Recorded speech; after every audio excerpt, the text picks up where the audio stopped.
Scene గంగవ్వతో నేను ఇక్కడనే ఉంటా, నువ్వు పోవే అని అంటూ ఉంటాడు. ఆ పాత ముచ్చట్లు అన్నీ తలుచుకుంటూ ఇక్కడనే ఉంటా అని సీను అంటూ ఉంటాడు. అప్పుడు గంగవ్వ, నీది కాని మనిషి గురించి నువ్వు తలుచుకుంటే నువ్వు పాపం చేసినట్టేరా అనగానే ఇక సీను ఏడుస్తూ ఉంటాడు. ఇక్కడే మొదలైన జ్ఞాపకాలని ఇక్కడే విడిచిపెట్టి రారా అని తీసుకెళ్తూ ఉంటుంది. ఇక ఇందుమతి మనసులో అక్క ఆస్తి గురించి లాయర్ని అడిగిందో లేదో అడగాలి అని చెప్పి హైమావతి దగ్గరికి వెళ్తుంది. అక్క తిన్నావా అని అంటూ ఉంటుంది. తిన్నా ఇందు. అవును అక్క, పొద్దున నువ్వు అడావిడిగా ఎక్కడికో వెళ్తున్నావు, ఎక్కడికి అని అడుగుతూ ఉంటుంది. అదే ఇందు, జీవన పేరు మీద ఆస్తి రాయడానికి అడ్వకేట్తో మాట్లాడడానికి అన్ని డాక్యుమెంట్స్ రెడీ అయినాయి. రేపు జీవన మంగళ స్నానం కాగానే దాని పేరు మీద ఆస్తి రాయడానికి లాయర్ వస్తారు. దాని మీద నేను సైన్ పెడతాను. ఇక జీవనకి ఆస్తి వస్తుంది. నిజమా అక్క? ఇప్పుడు నాకు చాలా హ్యాపీగా ఉంది అని ఇందుమతి అంటూ ఉంటుంది. నన్ను ఎవరు ఆపలేరు, అడ్డుకోలేరు అని అంటుంది. నీ ప్రేమ జీవన జీవితాంతం గుర్తుపెట్టుకుంటుంది అక్క. నాదేముంది ఇందు, నువ్వే చేసావు కదా అంతా. నువ్వు చెప్పడం వల్లే నేను జీవనకి ఆస్తి రాయాలన్న విషయం గుర్తు వచ్చింది.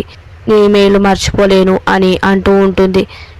నేను నీ మేలు కోరే మనిషినక్క, మీ గురించి ఆలోచిస్తాను అని అంటూ వెళ్ళిపోతూ ఉంటే, అవును ఈ విషయం నువ్వు ఎవరికి చెప్పకు ఇందు, ఇంట్లో ఎవరికి తెలియకూడదు ఈ ఆస్తి రాసేంత వరకు అనగానే, నేనెవరు చెప్తానక్క, ఎవరికి చెప్పను అని ఇక హ్యాపీగా వెళ్తూ ఉంటుంది. నేను ఈ విషయం ఇంకా ఎవరికి చెప్పనక్క, ఇప్పుడు నాకు డ్యాన్స్ చేయాలనిపిస్తుంది, నాకు చాలా హ్యాపీగా ఉంది అని అనుకుంటూ ఉంటుంది మనసులో. ఇక జీవన, నేను పెద్దమ్మ మాట విని పెద్ద తప్పు చేశాను. అసలు ఇంట్లో ఏం జరుగుతుందో ఏంటో, పెళ్ళి అన్నీ మొదలైపోయాయి. అసలు ఇంట్లో ఏం జరుగుతుందో కూడా నాకు చెప్పడం లేదు. ఇప్పటివరకు ఏ ప్లాన్ కూడా పెద్దమ్మ చెప్పలేదు అని అనుకుంటూ ఉంటుంది. అప్పుడే ఇక ఇందుమతి వస్తూ ఉంటుంది. ఇక రాగానే జీవన, ఏంటి పెద్దమ్మ, ఇంట్లో ఏం జరుగుతుంది అడుగుతూ ఉంటుంది. ఇక వెంటనే ఇందుమతి డ్యాన్స్ చేస్తూ ఉంటుంది. ఇక దానికి, నేను ఇంత టెన్షన్ పడుతూ ఉంటే నువ్వు డ్యాన్స్ చేస్తున్నావా అని అంటూ ఉంటుంది. నేను చెప్పిన మాట వింటే నువ్వు కూడా డ్యాన్స్ చేస్తావు అని అంటూ ఉంటుంది. అసలు ఏం జరిగింది అని అడుగుతూ ఉంటుంది. మీ నానమ్మ నీ పేరు మీద ఆస్తి రాయడానికి డాక్యుమెంట్స్ అన్నీ సిద్ధం చేసిందంట. రేపు మంగళ స్నానం కాగానే ఎవరు వచ్చి నీ పేరు మీద ఆస్తి రాస్తారు అనగానే, ఈ విషయం నీకు ఎవరు చెప్పారు అని అంటూ ఉంటుంది. ఇంకెవరు చెప్తారు, మీ నానమ్మే చెప్పింది అనగానే హ్యాపీగా ఫీల్ అవుతూ ఉంటుంది. ఏంటి నిజమా? అవును, రేపు నీ పేరు మీద ఆస్తి రాగానే నీకు ఇష్టం వచ్చినట్టు చేద్దాం, నువ్వు ఏ పెళ్ళి వద్దనుకుంటే ఆపేద్దాం అని అంటూ ఉంటుంది. నాకు ఈ పెళ్ళి అసలే వద్దు, నేను ఇప్పుడే ఆపుకుంటాను అని అంటూ ఉంటుంది. నువ్వేంటి, రేపు ఈ పెళ్ళి ఎలాగో జరగదు, ఆ ఆస్తి వచ్చాక ఎవరు ఏం చేయలేరు అని అంటూ ఉంటుంది. కానీ అమ్మ నాన్న లాయర్లు కదా, ఏదైనా చేస్తారు అని అంటూ ఉంటుంది జీవన. ఎవరు లాయర్ అయినా, ఎవరు కలెక్టర్ అయినా సరే, నీకు ఇష్ట ప్రకారం నీ ఆస్తి నీ చేతికి వచ్చాక ఎవరు ఏం చేయలేరు అని అంటూ ఉంటుంది. అంతేనంటావా పెద్దమ్మ అని అంటుంది. అంతే, రేపు మంగళ స్నానం కాగానే నీ పేరు మీద ఉన్న ఆస్తి నాకు రాబోతుంది. నువ్వు పెట్టిన సైన్ ఇప్పుడు నా కొడుక్కి రాబోతుంది. అప్పుడు నీ దారి నీది, నా దారి నాది అని మనసులో ఇందుమతి అనుకుంటూ ఉంటుంది. ఇక మంగళ స్నానానికి కుట్టి జీవనని ఇద్దరుని కూర్చోబెడుతూ ఉంటారు. ఇక జ్యోతి, హైమావతి, పద్మమ్మలు కుట్టికి జీవనకి ఇక పసుపు రాసి ఆరతి ఇచ్చి ఇక బొట్టు పెడుతూ ఉంటారు. ఇక హైమావతి ఇద్దరిని చూసి, మీరు బంగారు బొమ్మల్లా ఉన్నారు అని అంటూ ఉంటుంది. ఇక ఇద్దరికి మంగళ స్నానం చేపిస్తూ ఉంటారు. ఇక జ్యోతి, మీరిద్దరు ఇప్పుడు ఎలా కలిసి ఉన్నారో పెళ్ళైన తర్వాత కూడా అలానే కలిసి ఉండాలి, ఆఖరికి లాయర్లు అయిన తర్వాత కూడా ఇలానే ఉండాలి అని అంటూ ఉంటుంది. అప్పుడు కుట్టి, ఇప్పుడు ఎలా ఉన్నామో అలానే ఉంటాం జ్యోతమ్మ, ఈ కుట్టి ఎవరితో దోస్తానా ఉండదు, ఒక్కసారి దోస్తానా ఉంటే మాత్రం జీవితాంతం విడిచిపెట్టదు అని జీవనని అక్ చేసుకుంటూ అంటూ ఉంటుంది. అప్పుడు మనసులో జీవన, మంగళ స్నానమే ఎక్కువ అనుకుంటే దీనితో మంగళ స్నానం చేయించడం ఇంకా దరిద్రం. ఒక్కసారి ఆస్తి నా చేతిలో వచ్చాక దీని ముఖం నేను జీవితాంతం చూడను అని మనసులో అనుకుంటూ ఉంటుంది. జ్యోతి, జీవన నువ్వేం మాట్లాడవేంటి అని అంటూ ఉంటుంది. నేను కూడా అంతే అమ్మ, కుట్టి చెప్పింది కదా, నేను కూడా జీవితాంతం కుట్టిని మర్చిపోను. మా ఫ్రెండ్షిప్ ఇలానే ఉంటుంది అని అంటూ ఉంటుంది. అప్పుడు పద్మమ్మ మీరు ఇలానే ఉండాలి అక్క చెల్లెల్లా అని అంటూ ఉంటే అప్పుడు యామిని ఇంకా నయ్యం వీళ్ళిద్దరు ఒకే ఇంటికి కోడళ్ళు పోతారు అనలేదు అనగానే అందరూ ముఖం అలా పెడుతూ ఉంటే ఇక హైమావతి ఎప్పుడు ఏం మాట్లాడాలో తెలియదా యామిని అంటుంటే సారీ అత్తయ్య గారు అలా వచ్చేసింది అని అంటూ ఉంటుంది. ఇక మంగళ స్నానానికి అన్నీ అయిపోతూ ఉంటాయి.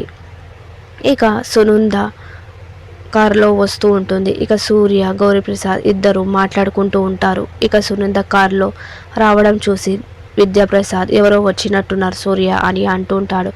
ఎవరో కాదు జీవనకి అత్తగారు వచ్చారు అని చెప్తూ ఉంటాడు. ఇక సునంద దగ్గరికి వెళ్ళి నమస్కారం పెడుతూ ఉంటారు.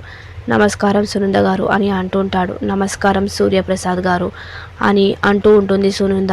మనం ఇప్పుడం బంధువులం కదా మీరెందుకు అలా పిలుస్తున్నారు అని సూర్య అంటుంటే ఆ గౌరవం మీకు ఉంటే పిలవగానే మీ కూతుర్ని మా ఇంటికి పంపించేవాళ్ళు కానీ పర్లేదు మీరు పంపించకపోవడంతో నేనే వచ్చాను అని అంటూ ఉంటుంది. ఇప్పుడు రాకపోయినా పెళ్ళైన తర్వాత మీ ఇంట్లోనే కదా ఉంటుంది అని విద్యాప్రసాద్ అంటూ ఉంటే ఈయన ఎవరు అని అడుగుతూ ఉంటాడు.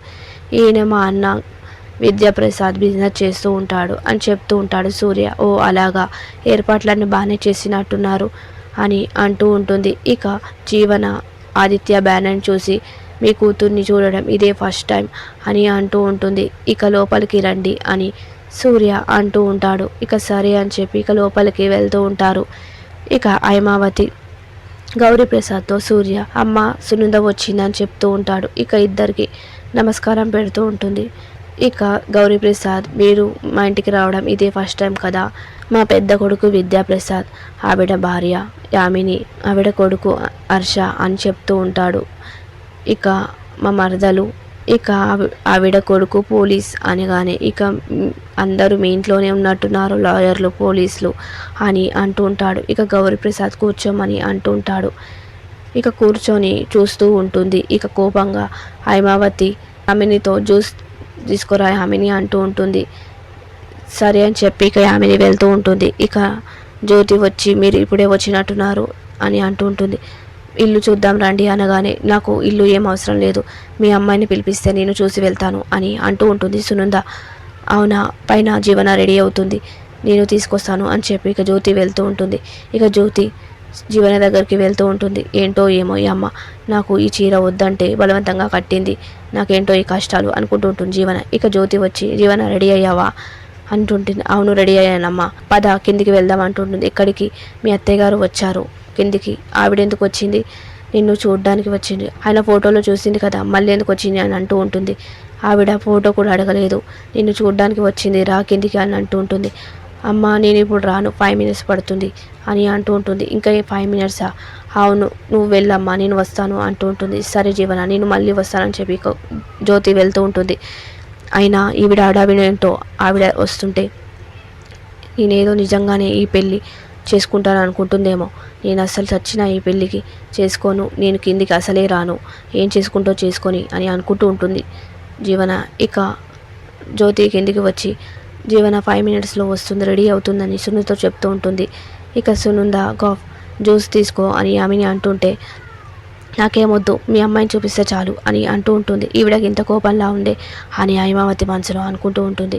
ఇక యామిని ఇందుమతితో ఆయన ఈవిడేంది ఇంత ఓవరాక్షన్ చేస్తుంది అని అంటూ ఉంటే ఇందుమతి డబ్బు ఉందనే పొగరు అని అంటూ ఉంటుంది. డబ్బు మనకు కూడా ఉంది కదండి డబ్బు మీకెంత ఉంటుందో తనకి డబల్ ఉంది అని ఇందుమతి అంటూ ఉంటుంది. అయితే మాత్రం ఇంత పొగరేంటి పెళ్ళైన తర్వాత జీవాన్ని చేసుకొని ఇచ్చేలాగా లేదే అని అంటూ ఉంటే అసలు పెళ్ళి అయితేనే కదా అని మనసులో ఇందుమతి అనుకుంటూ ఉంటుంది. ఇక మీ అమ్మాయిని పిలిపించండి టైం అవుతుంది అని అంటూ ఉంటుంది. జ్యోతి వెంటనే పైకి వెళ్తుంటుంది. జీవన తొందరగా తలుపుతి మీ అత్తయ్య గారు వెయిట్ చేస్తున్నారు అని అంటూ ఉంటుంది. నాకేంటో ఈ కష్టాలు అని ఫోన్ చూసుకుంటూ ఉంటుంది.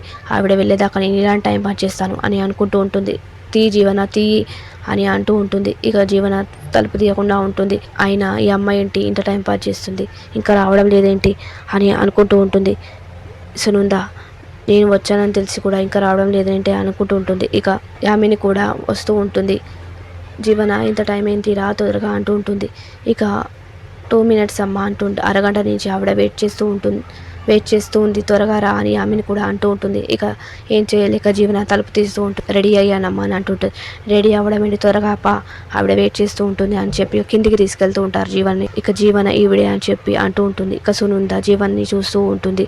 నువ్వు వెళ్ళి మీ అత్తయ్య గారికి నమస్కారం పెట్టు అని జ్యోతి అంటుంటే, నేను లాయర్నమ్మా వెళ్ళు అని అంటుంటే, ఇక హాయ్ ఆంటీ అని అంటూ ఉంటుంది సునంద. ఇక చూస్తూ ఉంటుంది జీవనాన్ని కోపంగా. ఇక ప్రోమోలో హైమావతి, నేను ఆశీర్వాదానికి జీవనకి అన్నీ సిద్ధంగా పెట్టాను. మంగళ స్నానం కాగానే ఆశీర్వాదానికి లాయర్ కూడా వచ్చారు. కానీ అప్పుడే జ్యోతి ఆపేసింది. అసలు జ్యోతి, నువ్వు నా వ్యక్తిగత విషయంలో జోక్యం చేసుకోవడానికి నీకేం అధికారం ఉంది?